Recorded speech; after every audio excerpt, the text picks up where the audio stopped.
Hello everyone, Radhe Radhe. तो पौराणिक कथा के अनुसार देवी पार्वती जब किसी कार्य के लिए एकांत चाहती थी तो कैलाश में उपस्थित भगवान शिव के सेवकों को द्वार पर खड़े करके किसी को अंदर ना आने देने का निर्देश देती थी, लेकिन वे सेवक अपने प्रभु भगवान शिव को नहीं रोकते थे।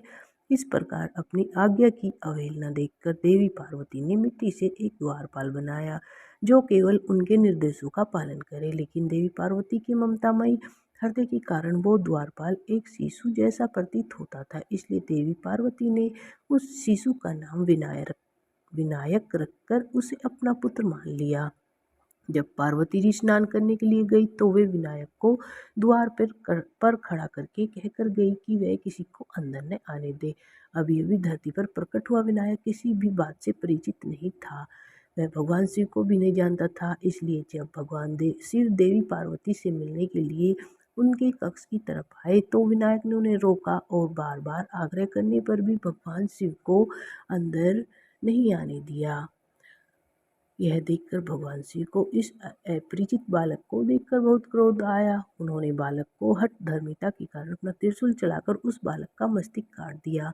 इसके बाद देवी पार्वती के क्रोध और विलाप के बाद भगवान शिव ने पुनः उस बालक में प्राण डाले और उसे गजगज से लगा दिया। इस कहानी को ज़्यादातर लोग जानते हैं, लेकिन क्या आप जानते हैं कि भगवान शिव को एक महान ऋषि ने श्राप दिया था, जिस कारण श्राप के प्रभाव ने समय को कुछ इस गति से आगे बढ़ाया कि एक दिन भगवान शिव को अपने स्वयं के पुत्र का सिर काट देना पड़ा। ब्रह्मवेद पुराण के अनुसार महादेव को कश्यप ऋषि ने श्राप दिया था। महादेव को क्यों मिला था श्राप, जानते हैं। ब्रह्मवेद पुराण के अनुसार माली सुमाली नाम के दो राक्षस थे। वे दोनों भगवान शिव के भक्त थे। एक बार दोनों भगवान शिव की शरण में आए सूर्य देव की निंदा करने लगे। उन्होंने कहा कि अपनी राशि में सूर्य के नकारात्मक प्रभाव के कारण उन्हें शारीरिक कष्ट उठाना पड़ रहा है। सूर्यदेव अगर चाहे तो उनके कष्ट को कम कर सकते हैं। उन्होंने भगवान शिव से सूर्यदेव को उन्हें कष्ट न देने के लिए कहा। भगवान शिव सूर्यदेव को समझाने के लिए पहुंचे, लेकिन सूर्यदेव ने कहा कि माली और सुमाली शिव भक्त जरूर हैं, लेकिन वे क्रूर राक्षस हैं और उन्हें अपने कर्मों का दंड मिल रहा है। नियम के अनुसार सूर्य अपनी गति के अनुसार ही सभी राशियों में गोचर कर रहे हैं, इसलिए वो माली सुमाली पर विशेष कृपा नहीं कर सकते। सूर्यदेव के शब्द अहंकार से भरे हुए थे। यह सुनकर भगवान शिव को बहुत क्रोध आया और उन्होंने सूर्यदेव पर त्रिशूल से प्रहार किया। कश्यप ऋषि ने दिया महादेव को श्राप। त्रिशूल से प्रहार से सूर्य देव का सिर कटकर गिर गया और उनके प्राण त्यागते ही धरती अंधकार में हो उठी। यह देखकर ब्रह्मा के पोते और सूर्य देव के पिता कश्यप ऋषि बहुत ही दुखी हो गए।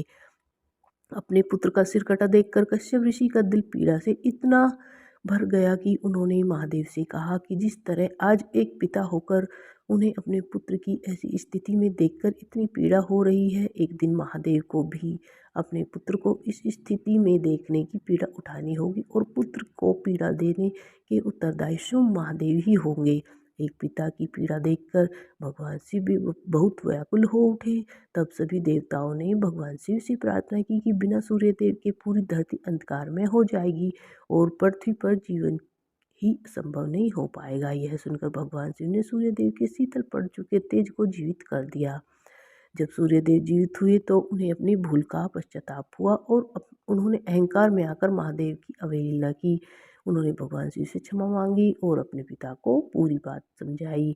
उन्होंने कहा कि उन्हें महादेव को ऐसा श्राप नहीं देना चाहिए था। अब वो अपने श्राप के विनाश को कुछ कम करने का तोड़ बताए। यह सुनकर कश्यप ऋषि ने कहा कि दिया गया शाप वापस तो नहीं लिया जा सकता, लेकिन महादेव ने जिस तरह सूर्य देव को जीवित किया है वे अपने पुत्र को भी जीवित कर पाएंगे और अपने अलग स्वरूप की वजह से महादेव का पुत्र देवता के रूप में घर घर पूजा जाएगा।